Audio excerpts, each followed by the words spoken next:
Hey everyone, welcome to another macro photography video. So today I'm back out in the forest for another little photo walk, and I found quite a nice little open meadowy space around here, and it's a little bit different than the usual habitat that I photograph in, but there's a lot of interesting species that can be found in this habitat.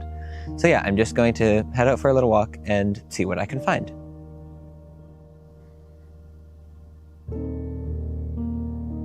So I've got a tiny little weevil on this leaf. It's moving around constantly, so I'm having to kind of keep an eye on it, make sure it doesn't fly away. And it's very difficult to get any pictures, but I might be able to get a few single shots or maybe even a takeoff like that. But let's see, I'm just gonna keep shooting and see what I can get.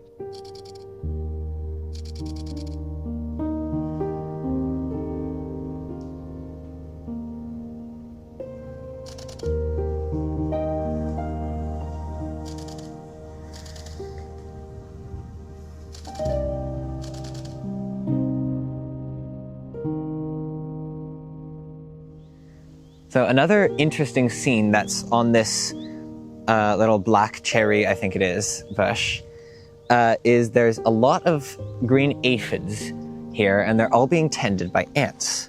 And ants tending to aphids always make a very interesting scene to photograph because you can capture a lot of behavior and tell a bit more of a story with your image that's a bit difficult with other scenes, oftentimes. And there's, on almost every kind of tip of a shoot here, there's a bunch of aphids and there's always a few ants tending to them. So I'm just going to experiment a little bit with different angles, different patches of them, and I think I can get some quite interesting photos here that show a very fascinating behavior.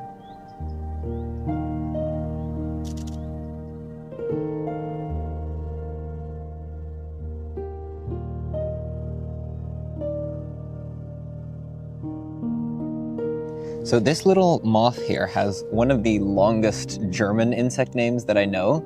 It's called a Vogelknöterich-Purpurbindenspanner, which I always have to laugh when I hear that name. And it's actually quite a pretty little moth. And this one is unusually for the species, staying fairly still. So I'm gonna see if I can get a small stack.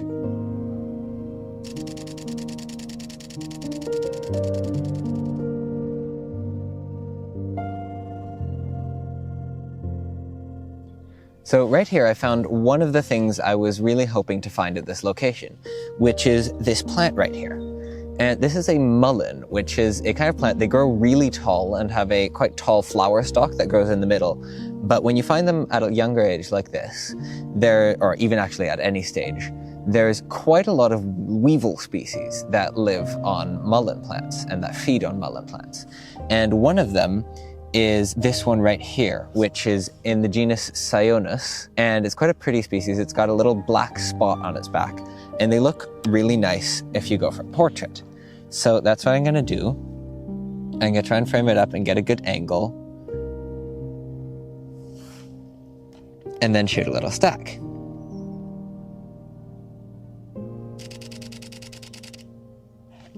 Sadly, the weevil's moving a little bit now, so it's a bit trickier. But I think if I wait, maybe I'll still get another chance.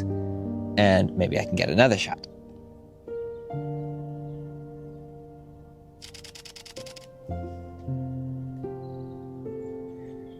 Sometimes it takes a few tries with subjects like these, and sometimes you just have to accept that you'll only get a few single shots. But I'm going to keep trying here, and I'll show you if I do get anything good.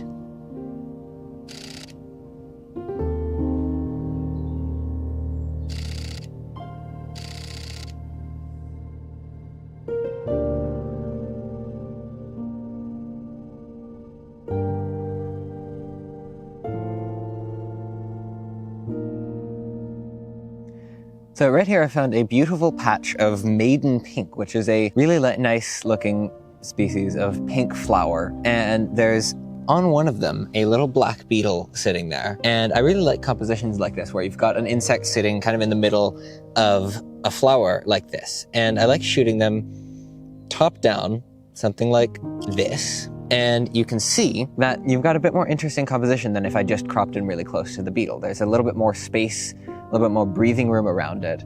And yeah, I really like this shot.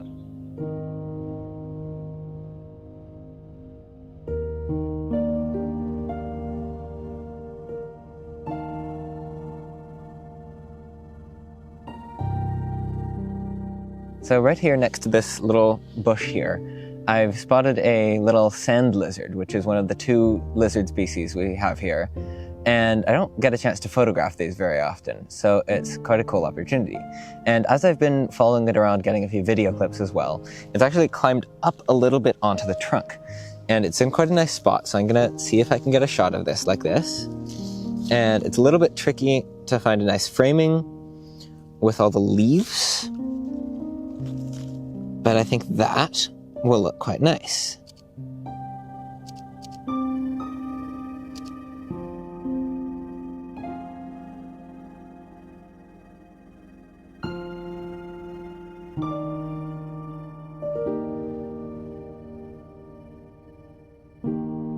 So as you can see, I'm shooting natural light without flash.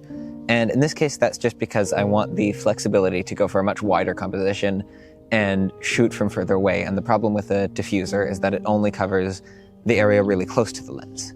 So the lizard is on a slightly different branch now, and I'm gonna shoot from a bit further away because I think there's quite a nice composition here if I just place it a bit further up in the frame.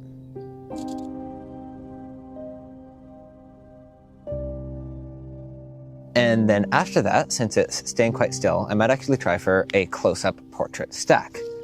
Let's see if that works. It's a bit more challenging with natural light because you have to then use a fast shutter speed to counteract any movement.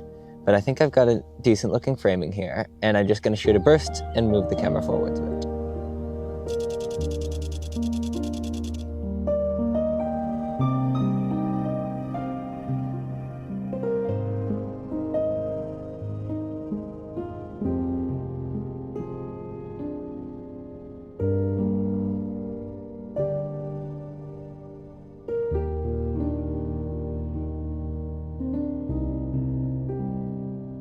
Alright, so that ended up being quite a successful little photo walk. There's always a lot active and a lot around on a warm late spring day like this, and I found quite a few subjects that I don't get to photograph that often. So I'm excited to get home and process the photos.